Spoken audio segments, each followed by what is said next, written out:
More than 150 people have been arrested in central Moscow after anti-corruption protests gate-crashed national holiday celebrations. Russian opposition figure Alexei Navalny has also been detained after calling for a rally to be moved from its authorised venue. It comes on Russia Day, with a public festival underway in the capital. And with the protest now over, RT's Murat Gazdiev looks back over the day.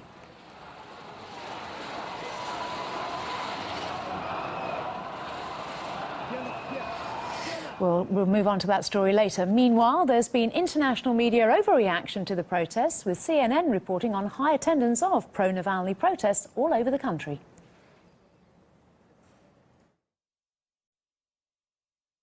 Russian opposition leader Alexei Navalny is calling for nationwide anti-government protests this Monday to coincide with Russia Day.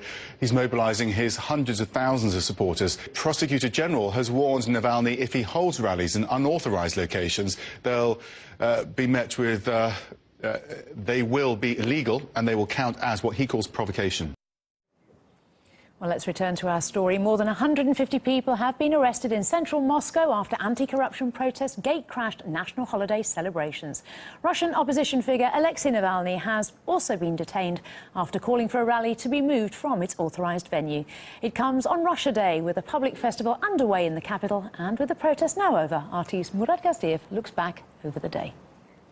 Tverskaya Street is still under partial lockdown. This is where it all began and where it all ended not long ago. The protest, the somewhat surprising protest, and the ensuing arrests have largely finished. The police are now letting people through, and the festivities, you know, around the city, they're continuing. There are more than 200 various venues that were set up, cultural shows, entertainment, music shows to celebrate the National Day. But the opposition had other plans for this particular venue. They had a protest site. They had one that was pre-agreed with authorities, with the Moscow's mayor's office at Sakharova Prospect. Unfortunately, their leader, well, one of their leaders, Alexei Navalny, decided last night at about midnight, with just hours to go, that he was moving it. He called on his supporters on the opposition to attend and to stage a protest here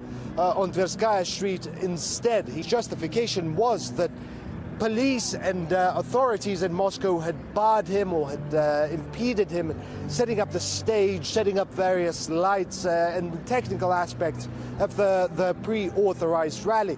Apparently he wasn't being entirely truthful, because we saw that the stage had been set up, that the lights and the audio systems were working. So the protest at Sakharov went off without a hitch, and it was, you know, largely civilized, much more so than what we saw on Tverskaya Street behind me.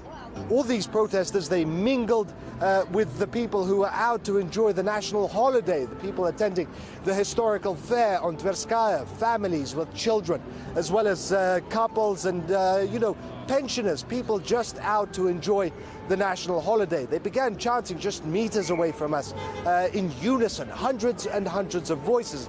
By my estimate, overall, there couldn't have been more than a few thousand protesters. Police moved in quickly.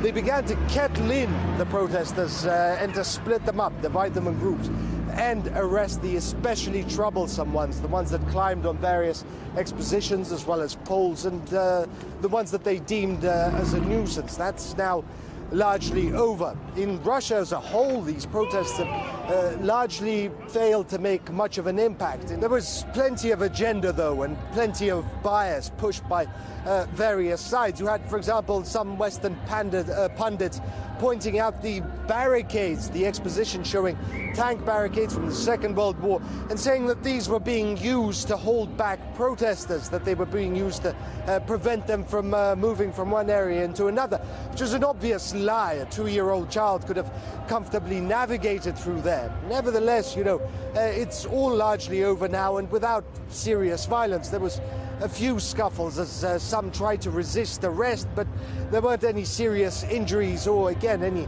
serious violence.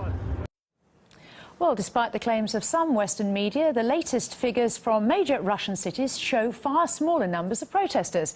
In the far eastern port of Vladivostok, which has a population of more than 500,000, just 200 people showed up.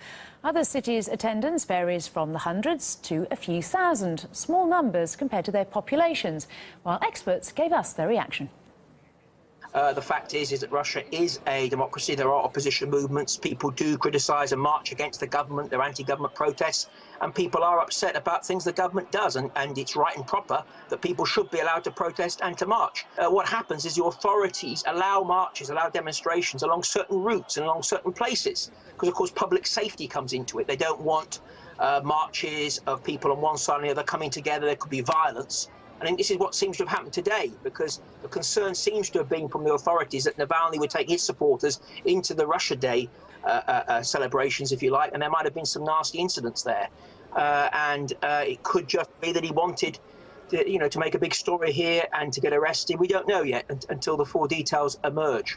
If you decide in Paris or in any other European capital that you're going to, as an oppositionist, you're going to run a demonstration in somewhere where you don't have permission to run it, you will be met with the full force of the law, and such an event would never be reported on as evidence of a dictatorship in that particular country. Demonstrations in France are regularly met with police violence for various reasons, sometimes justified, sometimes unjustified. But these events are never picked up and spun into a narrative of an authoritarian state repressing free opinion. But that is what Navalny is trying to do. He is trying to shore up this view of Russia as an authoritarian dictatorship.